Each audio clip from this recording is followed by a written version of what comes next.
Maintenant, on va voir les étapes qui vont mener à la réalisation de notre Power Automate. Premièrement, on va aller chercher l'application Power Automate qui se trouve en ligne.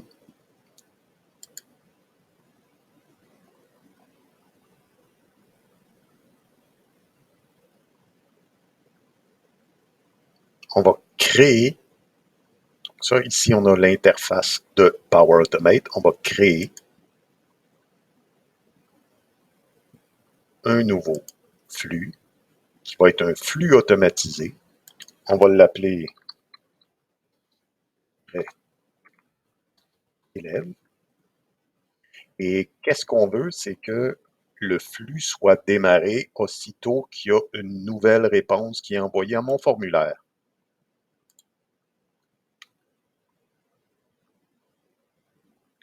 Maintenant, il faut lui dire quel formulaire je veux utiliser. Donc, mon formulaire, c'est celui-là ici. Donc, maintenant, ce que je veux, c'est récupérer les informations qui sont rentrées dans mon Forms. Alors, pour ajouter une étape, je vais venir ici sur le plus. Je vais faire ajouter une action. Et là, ici, il me sort la liste de toutes les actions que je peux faire. Je sais que, pour l'avoir travaillé, le prochain, ce qu'il faut faire, c'est obtenir les détails de réponse qui a été envoyé dans le Forms. Alors, évidemment, on va choisir le même. Et on va venir ici pour choisir la réponse unique.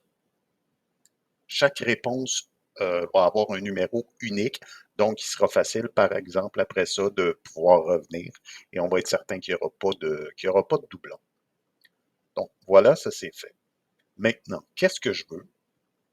Ben, je voudrais que prendre les informations et les appliquer dans le document Word qui a été créé tantôt, que vous avez créé un peu plus tôt. Donc, je peux venir chercher Word dans la barre de recherche, chercher Word, l'action de Word qui me permet de remplir un document. J'ai ici, donc, remplir un modèle Word. Maintenant, quel modèle je veux utiliser? Ben, premièrement, je veux savoir où il est. Donc, on va lui donner le chemin.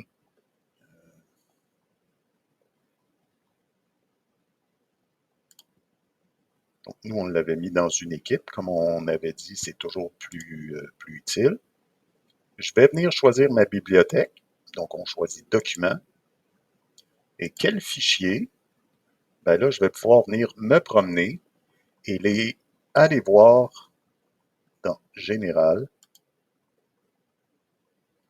dans 03 ACOPS,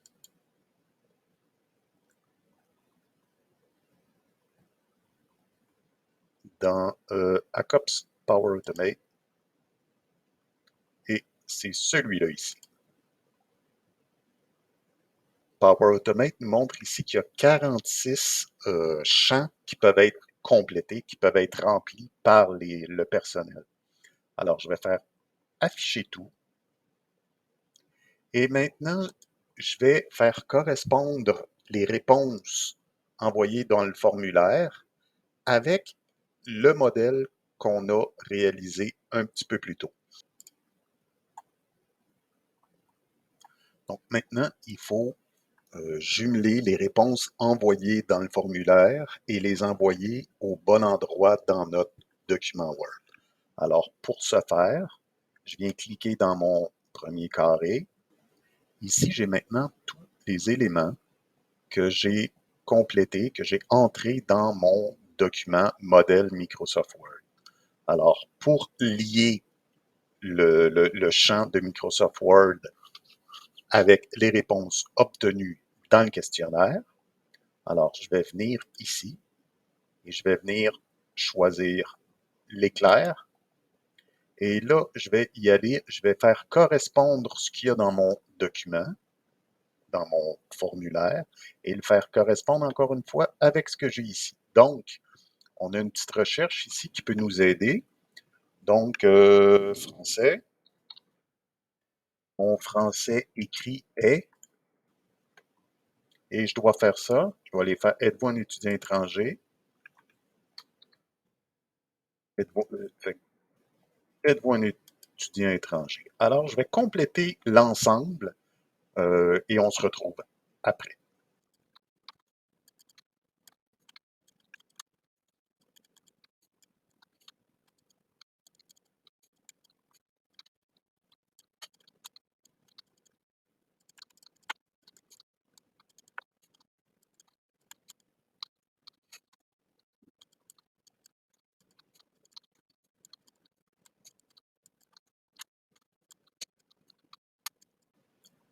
Je viens de terminer de faire le lien entre le document modèle Word et notre formulaire du début. Maintenant, ce qu'il fait, c'est qu'il va remplir un modèle Word, mais il le remplit virtuellement seulement. Il n'est pas encore dans un fichier. Alors, ce qu'on va faire, c'est qu'on va créer un fichier. Donc, on va faire un nouveau, ajouter une action pour être en mesure de mettre tous nos documents dans notre équipe. Il faut choisir SharePoint. Si on vient SharePoint, on vient voir plus de documents, plus d'applications, pardon.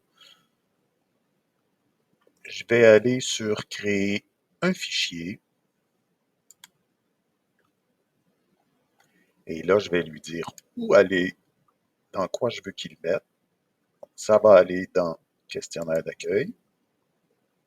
Où exactement? Dans documents partagés. Général. 03. Accord. Quel nom veut-on donner à notre fichier? Donc, ce qu'on va faire, c'est que le nom du fichier, ce que je propose, c'est de le mettre, par exemple, avec nom, le nom de l'élève, trait d'union, le prénom de l'élève, et compte tenu que c'est un document doc, alors on va y mettre l'extension docx. Et qu'est-ce que je veux que tu mettes dans ce fichier-là? Le document Word. Les éléments qui ont été pris dans le document Word.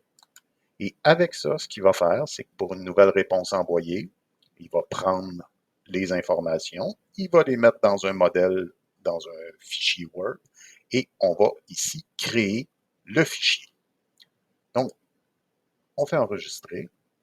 Et maintenant, ce qu'il faut faire, c'est qu'il faut le tester pour voir si tout fonctionne bien. On va commencer par le tester manuellement.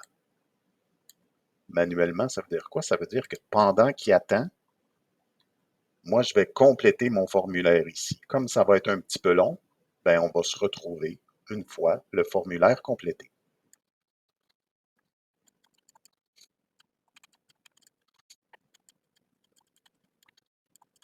Je termine mon formulaire et maintenant, je fais envoyer.